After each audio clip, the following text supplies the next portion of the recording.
Diduga baut penyangga dicuri, 3 tower listrik tegangan tinggi roboh.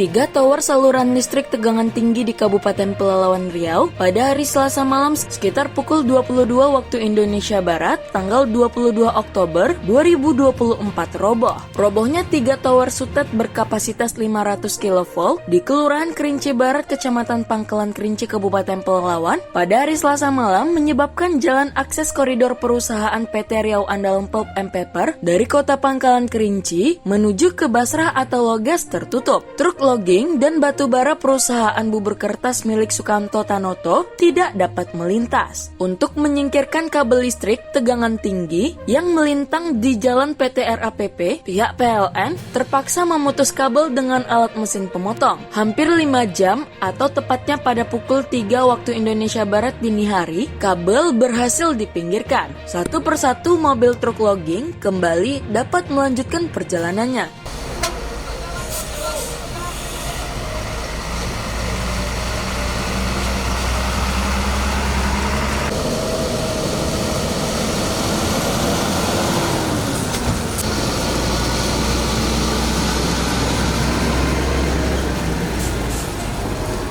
Menurut saksi, tower sutet itu roboh bersamaan dengan turunnya hujan deras serta angin kencang. Dan sewaktu kabelnya jatuh menimpa kabel listrik tegangan menengah, terjadilah ledakan yang cukup besar disertai dengan bunga api. Saat itu juga, lampu penerangan jalan dan perumahan warga mati.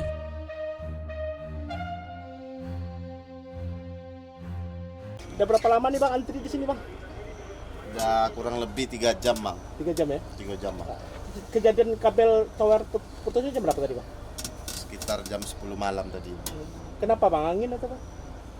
Penyebabnya karena angin kencang tadi bang sebelum hujan. Nah sewaktu kabelnya jatuh gimana Bang? Sempat berapi itu gimana Bang?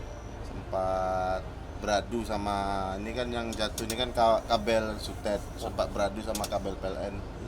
Ada muncul tadi percikan api. Besar ya Bang? Besar. Langsung padam listrik nih semua keliling kiri kanan jalan. Abang dari mana nih Bang? Dari Logas Selatan bang. Mau ke mana? Mau ke Kerinci RAPP. Oke. Ini di kilometer berapa nih Bang? Kilometer 7 bang, Langgam. Rabu paginya sekitar pukul 9 waktu Indonesia Barat, Wakil Ketua DPRD Pelalawan, Baharudin Sarjana Hukum dan Manajer PLN Bagian Pemeliharaan Wilayah Riau, Nasrul, turun ke lokasi yang berada di kebun kelapa sawit PT Guna Dodos untuk melihat langsung kondisi tower sutet yang roboh tersebut. Dari pantauan Wakil Ketua DPRD Pelalawan, penyebab robohnya tower sutet diduga kuat karena baut tiang penyangga tower itu hilang. Akibatnya sewaktu datang angin kencang, tower tidak memiliki kekuatan sehingga menjadi roboh. Baut-baut tersebut sepertinya sengaja diambil oleh orang-orang yang tidak bertanggung jawab. Wakil Ketua DPRD Pelalawan meminta kepada pihak PLN segera membuat laporan kepada pihak kepolisian supaya dapat segera diusut siapa pelaku yang mengambil baut di tiang penyangga itu. Kemudian kita di Pangkalan Kerinci ini ada 3 tower sutet di PLN tegangan tinggi roboh. Kebetulan di ibu kota Pangkalan Kerinci. Makanya pagi hari ini kita tinjau seperti apa kejadiannya, apa penyebabnya, kita melihat fakta di lapangan itu. Kuat dugaan dari apa nih Bang? Ini sementara waktu yang kita lihat, ini sepertinya bautnya dicuri orang.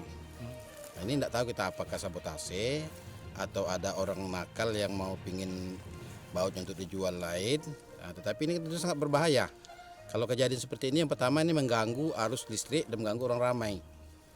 Apalagi ini PLN, ini jaringannya ini jaringan Sumatera dan juga ini kan tegangan tinggi. Ya berapa apa Pak? 500 kV Pak. 500 kV. Langkah pertama kita minta PLN untuk segera membuat laporan polisi sehingga memang ini kan proyek strategis nasional dan termasuk juga ini aset negara yang mesti harus kita jaga bersama. Kita minta pihak kepolisian untuk bisa mengusut kejadian ini sehingga tidak terulang lagi di Pelalawan. Sedangkan menurut manajer PLN bagian pemeliharaan, robohnya 3 tower sutet itu tidak berpengaruh banyak terhadap pasokan listrik untuk wilayah Riau, khususnya Pekanbaru. Karena PLN masih memiliki pasokan listrik dari Sumatera bagian barat. Artinya, tidak akan ada pemadaman selama tower dalam perbaikan. Manajer PLN belum dapat menghitung berapa kerugian perusahaan akibat robohnya 3 tower dan 8 tower lagi mengalami rusak sedang. Beruntung, akibat tower sutet yang roboh tersebut, kabelnya tidak menimpa rumah warga. Dan pihak PLN belum dapat memastikan kapan akan memulai melakukan perbaikan tower sutet yang roboh itu. Kami kehilangan baut di stopnya, sehingga pas ada angin kencang bisa jadi itu salah satu faktornya, karena apalagi tadi malam itu anginnya cukup kencang di sini, mungkin itu jadi salah satu juga faktor tower ini tumbang, Pak. Pengaruh bang, apa bang pengaruhnya bang tumbang tower ini bang? Karena ini towernya tumbang, otomatis ini tidak bisa menyalurkan energi listrik, Pak. Kemana aja bang? Ini pengantar kita nih 500 kV dari Perawang ke Pranap, dan nanti Pranap itu ke New Ordu di Jambi, Pak. Ini untuk Sumatera terganggu nggak bang? Karena bisa di backup dari sisi barat, sehingga untuk penyaluran ke masyarakat masih bisa diatasin, Pak. Mas secara penyaluran untuk sisi 500 kV dari Perawang ini memang kondisinya saat ini padam, Pak, sehingga kami mengandalkan dari sisi 150 kV. Kerugian kita bang? Untuk kerugian saya belum bisa justifikasi, Pak, karena nanti ada timnya yang sendiri, dan tepatnya saya bagian tim pemeliharaan saja, Pak. Berapa tower ini bang? Kalau total towernya untuk 500 kV ini sekitar 348, Pak, sampai Perawang. Cuman kondisi yang terganggu saat ini ada sekitar 8 tower dan 3 sudah tumbang itu, Pak. Dari Kabupaten Pelalawan Riau, tim Jelajah Riau Televisi mengabarkan.